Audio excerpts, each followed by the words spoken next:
Hi learners, we have been trying to learn embryology. The study of embryo is quite interesting.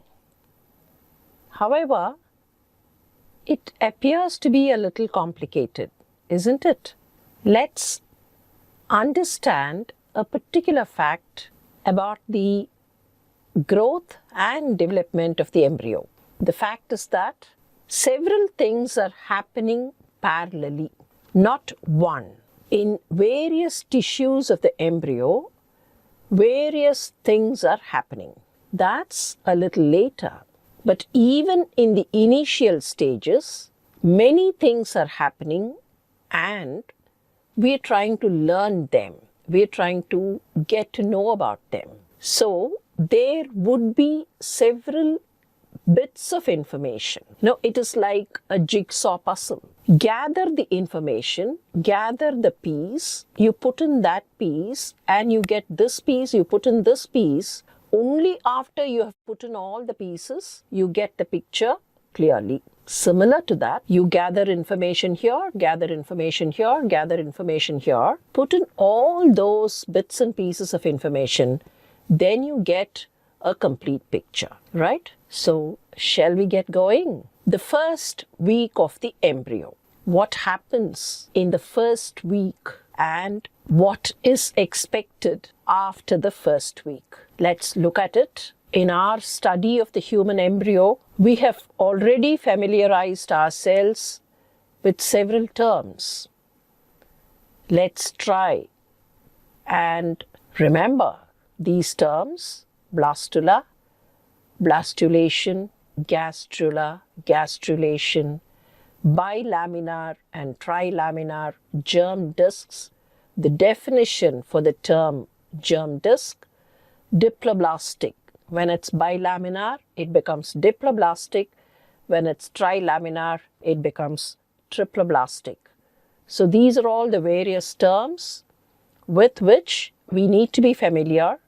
And one small suggestion: keep remembering these terms. Keep enumerating these terms. Keep narrating these terms. Thereby, these terms and their definitions get stuck to the memory. We have also learned of some important events that have happened during the initial phases of growth and development. So to put them all together, what would we say?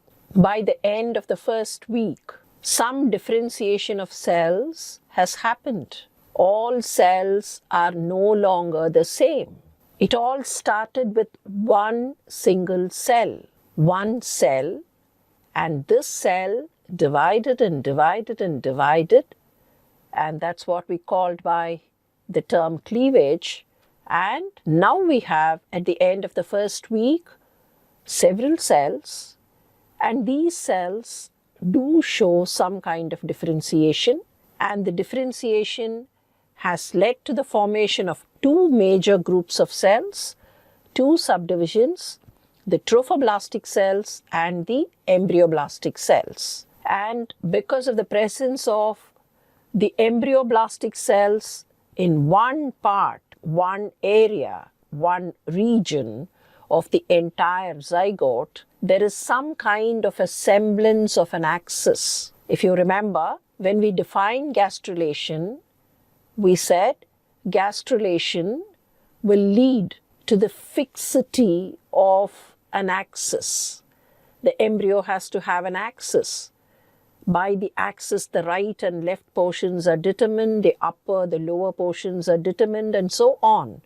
So there is some semblance of axis or direction in the human embryo, and two major groups of cell population, namely the trophoblasts and the embryoblasts, have come into existence.